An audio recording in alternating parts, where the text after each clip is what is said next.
Papa, c'est mon frère. Laurent s'arrêta comme foudroyé, son regard se portant sur Théo, qui se tenait immobile, pointant du doigt une silhouette poussiéreuse affalée sur le trottoir. Le garçon serrait contre lui un carton cabossé, ses vêtements fins et sales. Son regard, écarquillé et solennel, croisa le leur sans une once de surprise. « Qu'est-ce que tu as dit » murmura Laurent en s'accroupissant pour se mettre à la hauteur de Théo. « Il me ressemble comme 2 gouttes d'eau » insista Théo, son petit doigt immobile.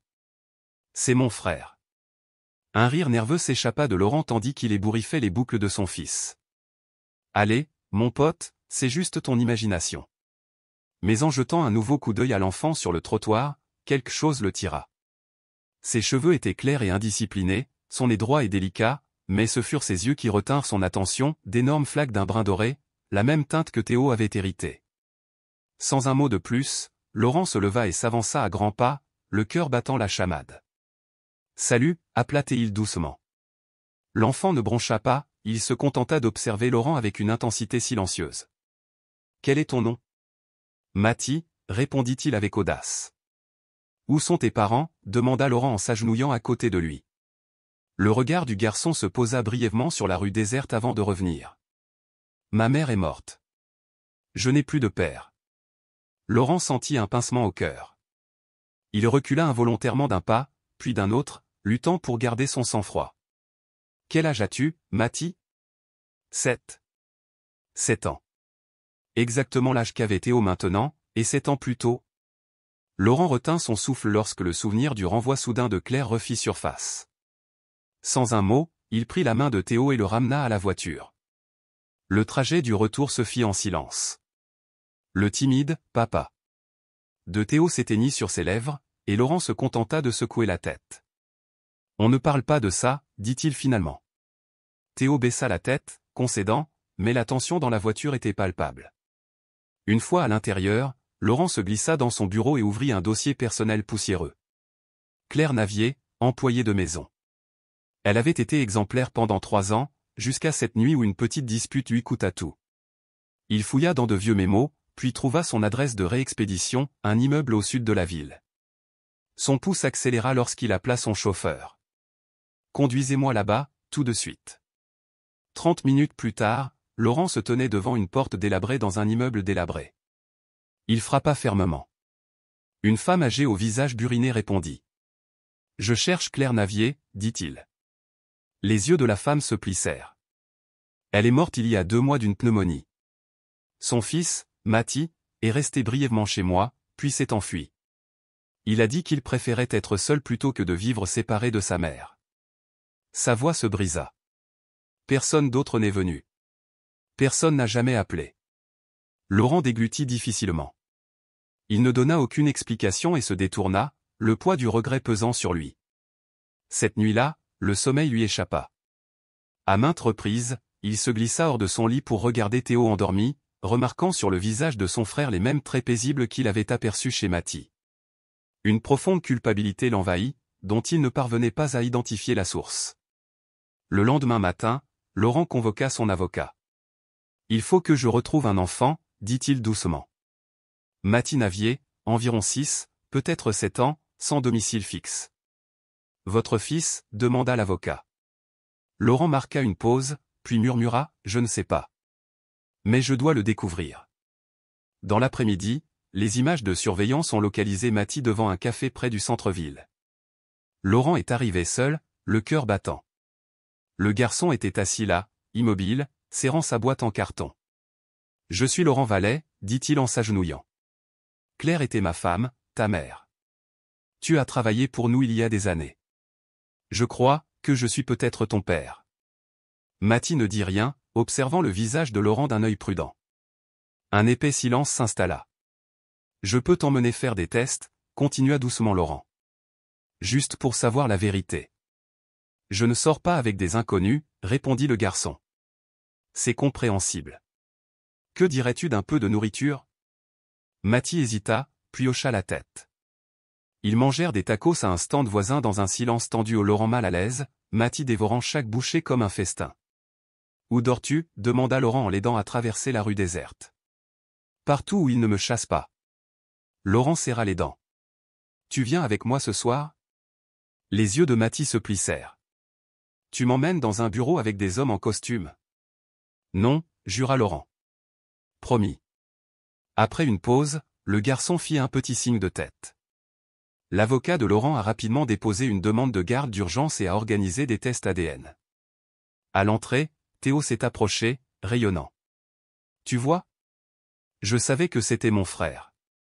Mathie n'a pas souri, mais s'est glissé à l'intérieur aux côtés de sa nouvelle famille. Laurent a tenu la porte fermée, le cœur battant. Plus tard, il s'est assis avec Camille, la responsable de la maison au moment du licenciement de Claire. Pourquoi a-t-elle été licenciée? A-t-il demandé en feuilletant le dossier. Elle était susceptible, se souvient Camille.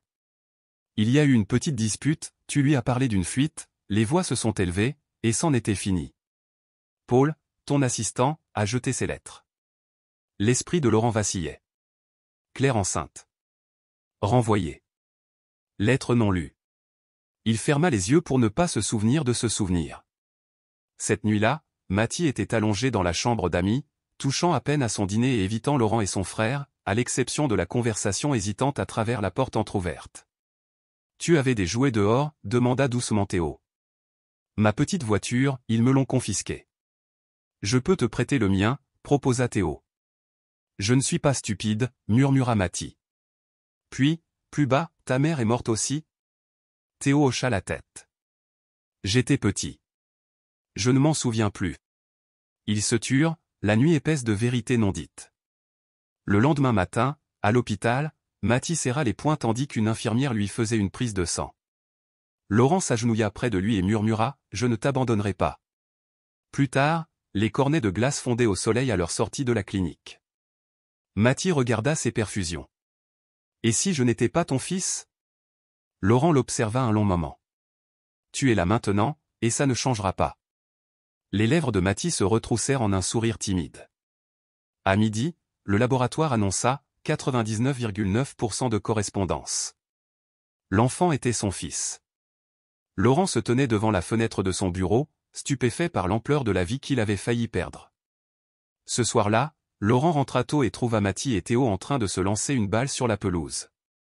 Le rire de Mathie était discret, hésitant, mais sincère. Laurent s'agenouilla près de lui. « C'est vrai, dit-il doucement. Toi et moi, on est père et fils. » Mathie soutint son regard avec assurance. « Je le savais déjà, dit-il. Maman me l'a dit. » La gorge de Laurent se serra. Elle a dit que j'étais occupé. Je suis désolé de ne pas avoir été là. Le regard de Mathie devint solennel. « Je ne veux pas de pitié, dit-il. Je veux juste du respect. » La voix de Laurent se brisa. « Je te respecte plus que tout. Je veux que tu vives ici, avec Théo et moi, que tu aies un lit, des jouets, une école, un foyer. Et si je me conduis mal? Alors nous en discuterons, père et fils. Et si un jour tu te lasses de moi? » Laurent combla l'écart, prenant les petites mains de Mathie dans les siennes. « Je ne me lasserai jamais de toi. » Le lendemain matin, l'avocat est arrivé avec les documents de garde. La tutelle provisoire a été accordée. « Pouvons-nous demander la garde permanente » a demandé Laurent. « Oui, si on y prend garde, mais les médias en parlent déjà. Il faudra que tu racontes ta propre histoire. » Laurent hocha la tête. Il parlerait le premier, avec dignité, pour honorer le fils qu'il avait failli perdre à jamais. Les lèvres de Laurent s'étirèrent en un sourire ironique tandis que la question flottait dans l'air. « N'avez-vous pas peur de perdre votre image » insista l'intervieweur. Sa réponse fut ferme, presque provocatrice, « Je préfère perdre une fausse image que vivre avec une vérité cachée. » Ce soir-là, l'interview fut diffusée en prime time, et dès le lendemain matin, les réseaux sociaux étaient en feu. Certains commentateurs l'accusèrent de rechercher l'attention, d'autres louèrent son honnêteté. Pourtant, rien ne l'avait préparé à ce qui l'attendait. Une simple boîte marron était posée sur le paillasson, son contenu soigneusement emballé dans du papier de soie. À l'intérieur se trouvaient plusieurs délicats croquis au fusain, une lettre manuscrite pliée et une photo de Claire tenant un nouveau-né dans ses bras. Il déplia la lettre d'une main tremblante. Elle lui était adressée. « Si vous lisez ceci, c'est que vous avez trouvé Mathie. Je n'ai jamais voulu faire de mal à qui que ce soit, je voulais juste qu'il connaisse la vérité sur ses origines. Ne me détestez pas pour mon silence, la peur et la honte m'ont empêché de parler. Laurent fixait la photo, les bords du papier pressés contre sa paume. À ses côtés, Mathie observait en silence. Au bout d'un long moment, la voix du garçon, douce comme un murmure, rompit le silence. « C'est elle qui a écrit ça ?»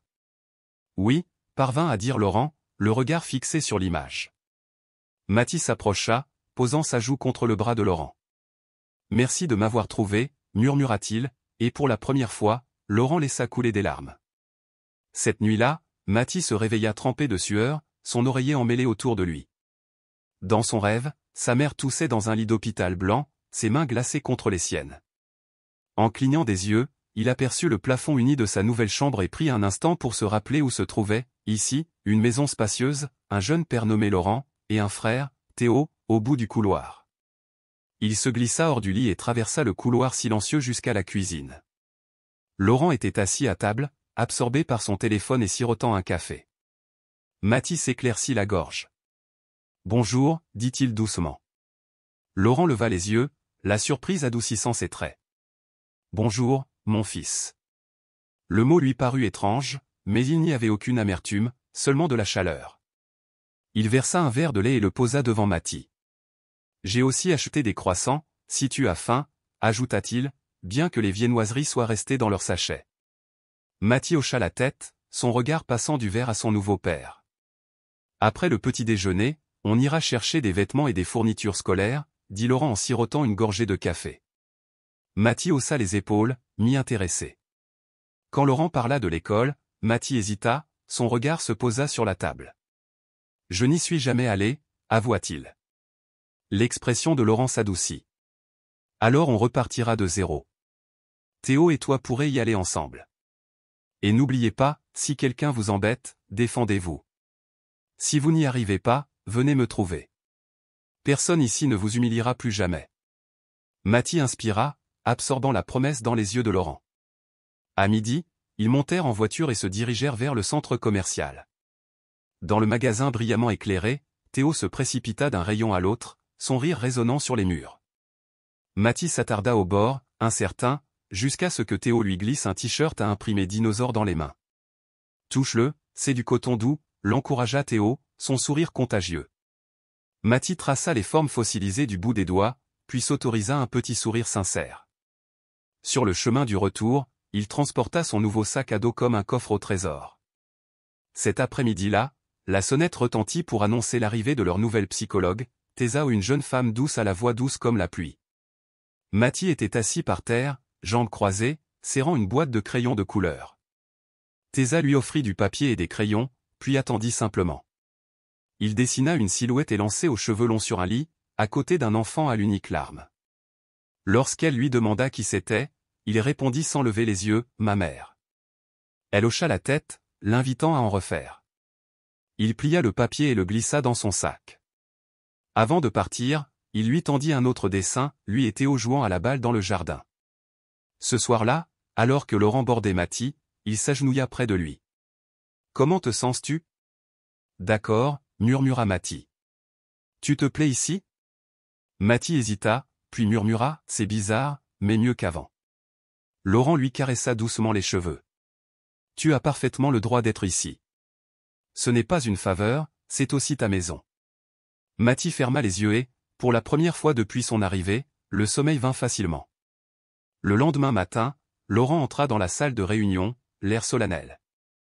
Il rassembla son directeur, son conseiller juridique et son responsable de l'image autour de la table polie. « Comme certains d'entre vous le savent, un enfant est né dans ma vie, Mathie Navier. C'est mon fils. » Le silence se fit. Un associé nerveux s'éclaircit la gorge. « Monsieur Vallet, que comptez-vous faire ? L'élever pourrait nuire à votre réputation. » Laurent posa fermement ses deux mains sur la table. « Je me sentirais bien plus mal de le trahir. Je préfère affronter les critiques que vivre en lâche. Si quelqu'un ici ne peut accepter cela, je vous donne ma permission de démissionner. » Quelques heures plus tard, une enveloppe officielle arriva, le tribunal des affaires familiales avait accordé à Laurent la garde provisoire de Mathie, assortie d'un suivi psychologique de 6 mois. Fièrement, il la rapporta chez lui. Théo bondit dans le couloir. « C'est vraiment notre frère maintenant » s'écria-t-il. De l'autre côté de la porte, la voix douce de Mathie répondit « Oui ». Laurent l'appela, et le garçon émergea, timide mais curieux. Ensemble, ils lurent le document. « Cela signifie que j'ai ton nom » demanda Mathie. « Bientôt », promit Laurent. « Et demain, tu commences l'école. » Ce soir-là, Laurent appela un journaliste de confiance pour fixer un entretien sans phare. L'émission du lendemain le montra seul dans son bureau, la lumière tamisée, le visage sans arrière-plan. « Je m'appelle Laurent Vallet », commença-t-il. « Je suis veuf et chef d'entreprise. J'ai récemment appris que j'avais un fils de 7 ans. Sa mère est décédée, et il vit maintenant avec moi. Je l'ignorais jusqu'à présent, mais je ne l'abandonnerai pas. » Le monde s'emballa à nouveau, certains cœurs s'attendrirent, d'autres s'aiguisèrent, mais chez lui, Mathie n'avait ni téléphone ni réseau. Pour lui, un ballon, une chambre et un frère lui suffisaient. Le premier jour d'école, Mathie se réveilla raide et silencieux. Il s'habilla sans un mot, enfilant ses nouveaux vêtements. Au petit déjeuner, il prit son pain. « Je n'ai pas faim », murmura-t-il. Laurent s'agenouilla près de lui. « Tu as besoin d'énergie. Tu ne peux pas y aller le ventre vide. » Mathie fronça les sourcils. « Je ne veux pas y aller. » Laurent parla doucement, « Vois comment ça se passe. Si on te taquine, je m'en charge. » Mathie hocha la tête, toujours réservé. Sur le chemin du cours, Théo parla de sa maîtresse, Mariana, et de ses bonbons occasionnels. Mathie l'écoutait du coin de l'œil. Aux portes de l'école, des regards curieux suivaient leurs moindres faits et gestes. Laurent les serra dans ses bras avant de s'éclipser. De retour à son bureau, son téléphone vibra, Thésa avait demandé une autre séance cet après-midi. À son retour, Mathie claqua la porte de sa chambre et s'écroula par terre, les larmes aux yeux. Théo frappa doucement, mais Mathie lui fit signe de partir. Laurent murmura à travers la porte, « Thésa est là. » La psychologue s'assit à côté de lui sans tambour ni trompette. « Comment s'est passée ta journée » demanda-t-elle. « Mauvaise » répondit-il. Lorsqu'elle lui demanda pourquoi, il admit, « Il me fixe du regard, comme si je n'étais pas à ma place. » Elle ne laissa échapper aucune platitude, se contentant de « Tu mérites d'être ici. Tu appartiens à moi. » Dans ce moment de silence, Mathie sentit, peut-être pour la première fois, que quelqu'un le voyait vraiment.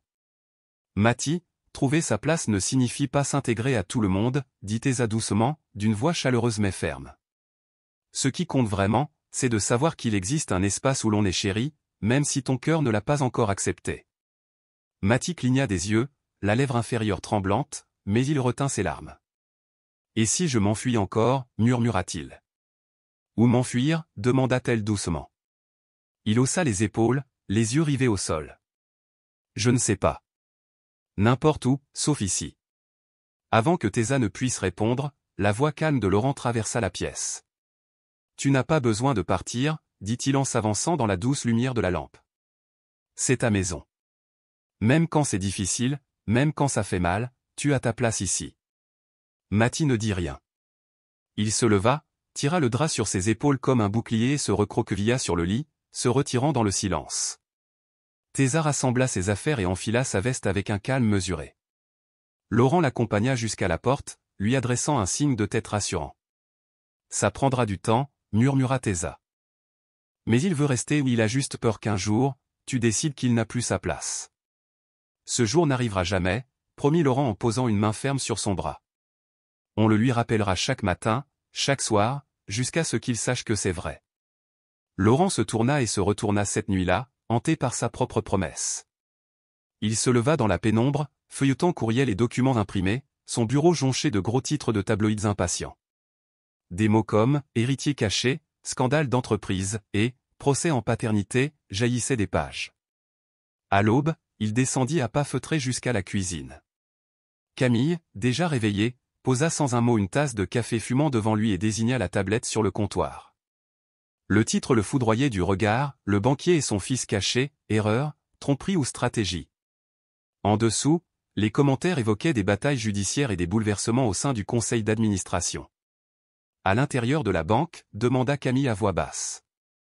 Il déglutit, l'amertume du café le calmant. Certains font comme si de rien n'était. D'autres sont furieux, mais personne ne m'a confronté directement. Elle l'observa pensivement. Et vous ? Que ferez-vous? Il termina son café, sa décision se consolidant. Je dirai la vérité, dit-il enfin. Tout. À une heure précise, son équipe de communication se rassembla dans son bureau. Une jeune femme en tailleur le regarda sans hésitation. Êtes-vous certain, monsieur Vallet? Oui, répondit-il. Je veux parler directement. Pas de communiqué de presse caché derrière les propos d'un porte-parole. Je me tiendrai devant les caméras. Et que direz-vous, insista-t-elle. Sa mâchoire se serra, une détermination silencieuse. Je dirai que Mathie Navier est mon fils. Je l'ignorais jusqu'à récemment. Je regrette les erreurs qui nous ont menés là. Mais maintenant, je le sais, et je ne m'en cacherai pas. Si quelqu'un me demande pourquoi, je répondrai, je n'ai rien à cacher. En quelques minutes, la nouvelle s'est répandue sur les réseaux sociaux. Certains collègues ont adressé des félicitations discrètes, d'autres ont conseillé la discrétion. Mais à 13 heures, Laurent est monté sur le podium, vêtu d'une chemise blanche impeccable, sans cravate, l'air sérieux.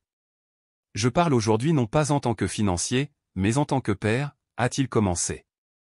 J'ai découvert récemment que Mathie, aujourd'hui âgé de 7 ans, est mon fils. Sa mère, Claire, a travaillé à mes côtés jusqu'à ce que je prenne une décision qui lui a coûté son emploi. Je ne savais pas qu'elle portait sa vie en elle. Elle est décédée depuis, et Mathie a été livré à lui-même dans la rue. Maintenant, il vit avec moi. Une journaliste leva la main. Pourquoi parler maintenant? Parce que je refuse de laisser les rumeurs le définir, ni moi-même, répondit-il. Mon fils mérite la dignité de la vérité, et non des ragots déformés. Une autre voix interpella, ne craignez-vous pas les conséquences juridiques, professionnelles, sociales? Il marqua une pause, répondant à la question avec une honnêteté crue. Je suis terrifié. Mais ce qui serait encore plus terrifiant, ce serait de savoir que je suis resté les bras croisés et que je n'ai pas su le défendre. La conférence se termina au bout de 15 minutes. Il n'y eut pas de sourire triomphant, seulement un hochement de tête ferme avant son départ. De retour à la maison, Mathie était assis seul sur l'herbe humide de rosée. Théo était à l'intérieur, penché sur ses devoirs. Laurent s'agenouilla près de son fils. « Comment vas-tu » demanda-t-il doucement. Mathie traça une ligne dans la terre. « Je l'ai vu à la télé. Tu as dit que j'étais ton fils parce que tu es un fils aussi. Que va-t-il se passer maintenant? Tu resteras ici. Tu iras à l'école. On sera une famille. » Les yeux de Mathie clignèrent. « Et si les gens se fâchent contre toi? Alors laisse-les faire, » dit Laurent fermement. « Ce qui compte, c'est que tu te sentes en sécurité. » Le garçon réfléchit, puis appuya sa tête contre le bras de Laurent. « Personne ne m'a jamais dit ça. » Cette nuit-là, Laurent borda Mathie et lui murmura, « Je te le dirai tous les jours, ta place est ici. » C'était une promesse, et un début. Ils s'installèrent au bord du lit, dos collés l'un à l'autre, chacun plongé dans les pages de ses livres. Dans la pénombre du couloir, Laurent s'arrêta et les observa, le souffle coupé. Bien que le chemin qu'il avait choisi fût semé d'embûches, une conviction inébranlable lui réchauffait le cœur, il faisait le bon choix. Ce matin-là, un bref message de Camille apparut sur son téléphone. « Quelque chose est arrivé. Il est dans le salon pour vous. » Il se précipita dans le couloir. Sur la table basse se trouvait une boîte en carton usée par les intempéries, les rabats fermés avec du ruban adhésif, et son nom griffonné dessus d'une écriture familière et bouclée. Il souleva le couvercle et trouva, bien en vue, une clé USB et une simple feuille de papier à lettres portant l'écriture soignée de Camille. « Laurent, c'est ce que je voulais que tu vois. » Ses doigts tremblaient lorsqu'il brancha la clé USB sur son ordinateur portable. Sur le bureau, un fichier se détachait, une vidéo intitulée « Pour vous ». Prenant une inspiration profonde, il double-cliqua et l'écran s'alluma. Claire apparut, encadrée par les murs nus d'une pièce modeste. Ses cheveux tombaient en mèches douces autour d'un visage marqué par la fatigue, mais son regard restait résolu. « Bonjour, Laurent » commença-t-elle d'une voix douce mais ferme. « Si tu regardes ça, tu as trouvé Mathie. Je ne cherche ni argent ni vengeance, je veux simplement que tu saches que tu as un fils qui se languit de toi.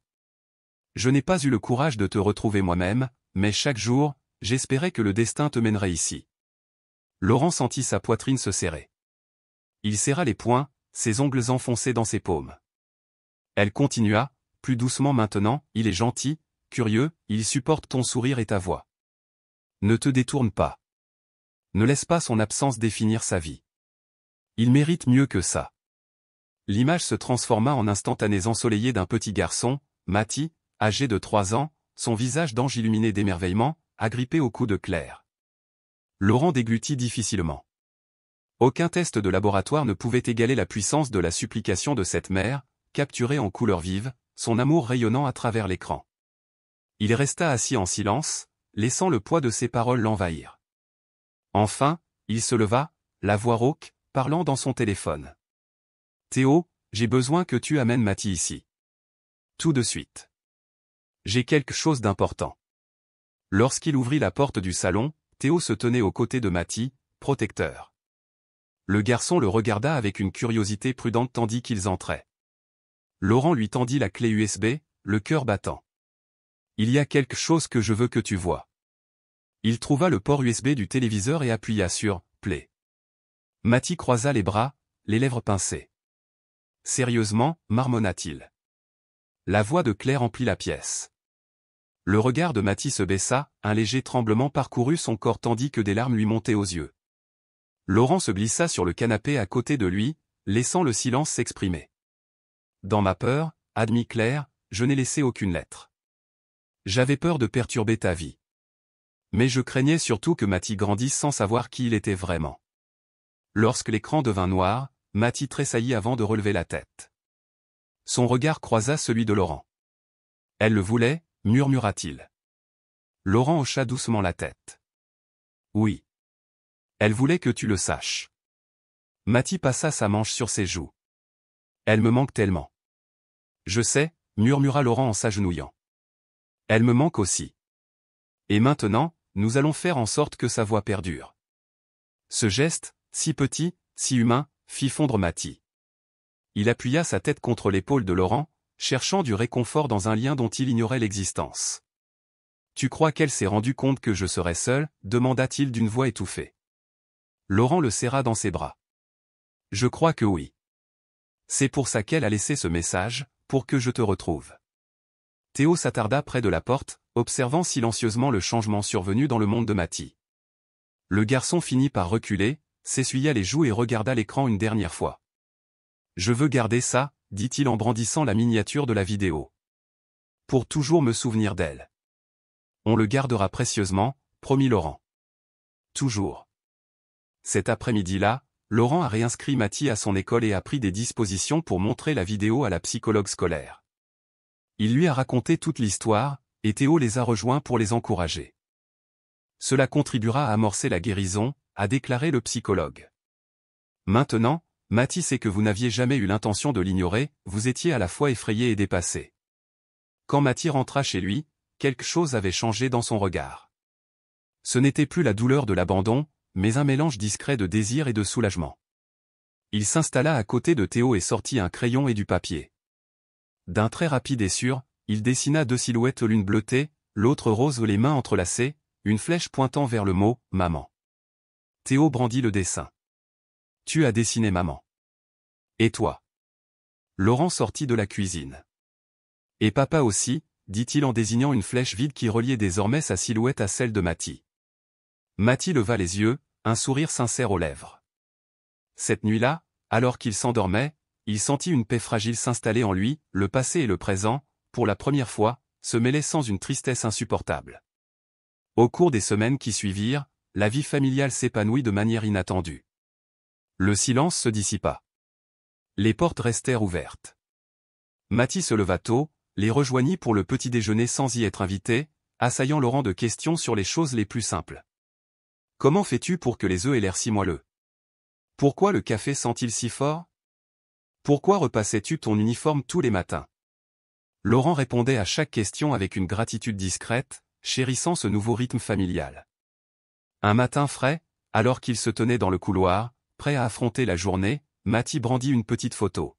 « Papa, est-ce que je peux garder la photo de maman dans mon sac ?» Laurent s'agenouilla et le regarda dans les yeux. « Bien sûr.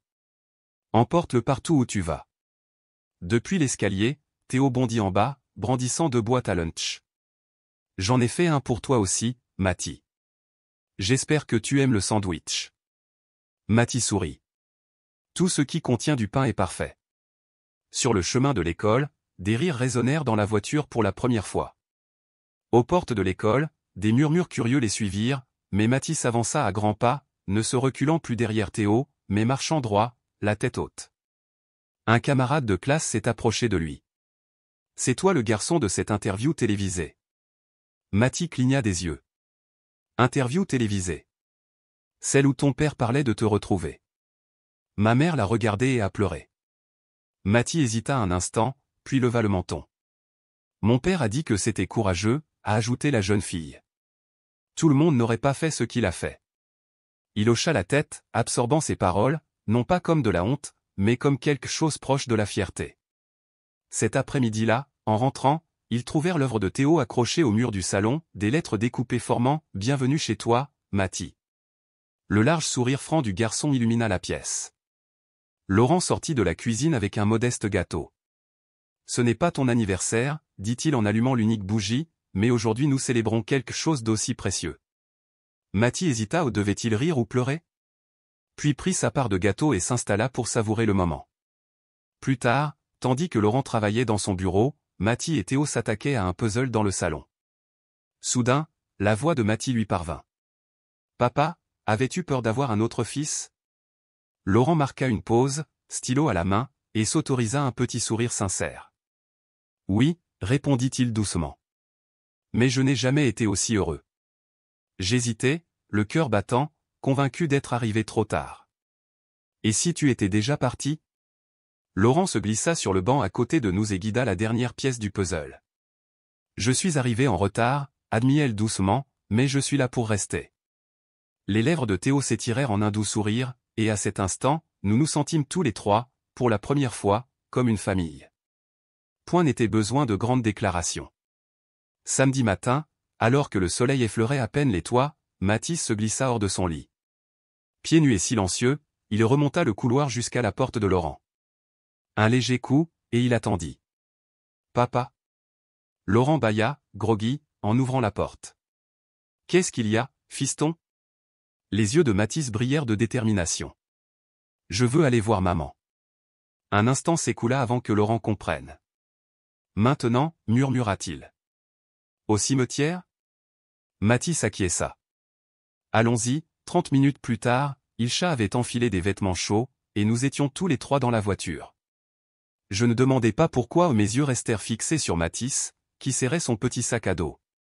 La ville défila jusqu'aux rangées silencieuses du cimetière municipal. Laurent portait une seule fleur blanche, Mathis serrait son dessin de Claire.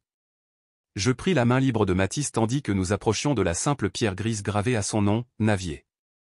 Mathis s'agenouilla, déplia son papier d'une main tremblante et le posa délicatement sur l'herbe.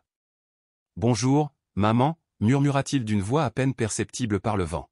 « J'ai amené papa et Théo te voir. » Laurent s'arrêta quelques pas en arrière, le regard fixé au sol.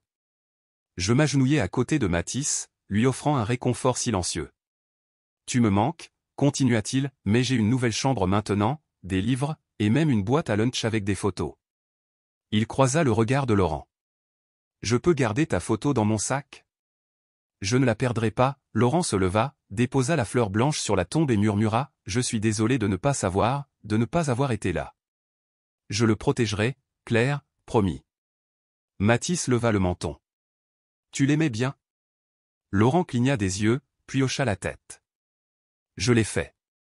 C'est juste que, je ne savais pas comment être le père dont tu avais besoin. » Le petit sourire de Mathis était ferme. « Oui, dit-il, mais tu es là maintenant, et je ne vais nulle part. » Ils échangèrent un moment de silence avant que Mathis ne presse un caillou près de son dessin pour le protéger du vent. Le trajet du retour fut silencieux jusqu'à ce qu'à mi-chemin, Théo se hasarde, « Tu crois que maman nous regarde d'en haut ?» Mathis réfléchit, les yeux fixés sur les lampadaires. « Peut-être. J'espère qu'elle est fière. » Le petit rire de Laurent résonna dans les haut-parleurs du tableau de bord, surtout pour avoir survécu. Mathis entr'ouvrit la vitre, l'air de la nuit caressa son visage, et il ferma les yeux, se sentant plus léger qu'il ne l'avait été depuis des années. Ce soir-là, Mathis osa une nouvelle question, « Je peux mettre la photo de maman dans le salon ?» Sans hésiter, Laurent accepta. Ensemble, nous fouillâmes dans une boîte à souvenirs en bois et trouvâmes une photo que nous n'avions jamais osé regarder. Nous la glissâmes dans un cadre et la posâmes sur la cheminée, à côté d'une petite plante que Mathis avait rapportée de l'école. Théo l'observa pensivement. « Elle est belle, dit-il. »« Elle l'était, » répondit Mathis doucement, un sourire confiant. Depuis le canapé, Laurent observa ces deux garçons devant lui, leur rire doux, leur silence sans douleur, et comprit, le passé ne pouvait être changé, mais ce présent était à nous de le guérir. Plus tard, tandis que les bougies de la salle à manger vacillaient, Laurent s'occupa du dressage de la table, alignant les assiettes avec un soin méticuleux. Théo cira ses chaussures une dernière fois, tandis que Mathis apparut au bord du couloir, vêtu d'un pantalon neuf et d'une chemise impeccable. « Ils sont tous obligés de venir, murmura-t-il. Seulement les proches, promit Laurent en redressant sa cravate. Ils viennent pour vous rencontrer, pas pour vous juger. Mathis prit une profonde inspiration et hocha la tête. À 19h précises, les invités arrivèrent. Certains connaissaient déjà notre histoire, d'autres, entrant dans la salle éclairée aux chandelles, s'arrêtèrent à la vue de Mathis. Des murmures fusèrent, « C'est lui ?» Laurent le présenta d'un ton posé, « Ma famille, voici Mathis, mon fils. Il est à la maison depuis des semaines. Ce qui s'est passé avant n'a aucune importance. Sa place est ici. » Un cousin timide applaudit, des sourires polis illuminaient la table. Puis tante Camille, le regard perçant et la langue bien pendue, s'avança, un verre de vin à la main. « Et sa mère ?» demanda-t-elle d'un ton sec. Laurent soutint son regard. Elle s'appelait Claire Navier. Elle se tenait avec plus de dignité que beaucoup de gens vivant aujourd'hui. La tante se tut. La gorge de Mathis se serra tandis qu'il déglutissait. Avant qu'il ne puisse reculer, Théo tendit la main et prit celle de son frère. « Veux-tu venir t'asseoir avec moi ?» proposa-t-il. Mathis hésita, puis hocha la tête. Le repas se déroula dans une tension silencieuse, jusqu'à ce qu'un cousin ricane. « Alors, c'est comment de passer de la rue à l'argenterie ?» Théo bondit sur ses pieds, les yeux flamboyants. « Et c'est comment d'avoir une grande gueule et aucune manière ?» Le silence tomba comme un rideau. « C'est mon frère, » poursuivit Théo d'une voix douce. « Si tu lui manques de respect, tu me manques de respect. » Laurent se laissa retomber sur sa chaise, satisfait. Mathis leva les yeux vers Théo, sa gratitude inexprimée mais évidente. Au dessert, l'ambiance avait changé. Un oncle tapota l'épaule de Mathis, un autre cousin lui promit des jeux vidéo. Une chaleur timide, mais chaleureuse quand même. À la fin de la soirée, Laurent s'agenouilla devant Mathis et lui demanda doucement « Comment c'était ?» La réponse de Mathis était pleine de fierté, bizarre, mais pas aussi effrayant que je le pensais. « Tu t'es senti comme à la maison. » Un peu, dit-il. Laurent le serra fort dans ses bras. C'est un début. C'est tout.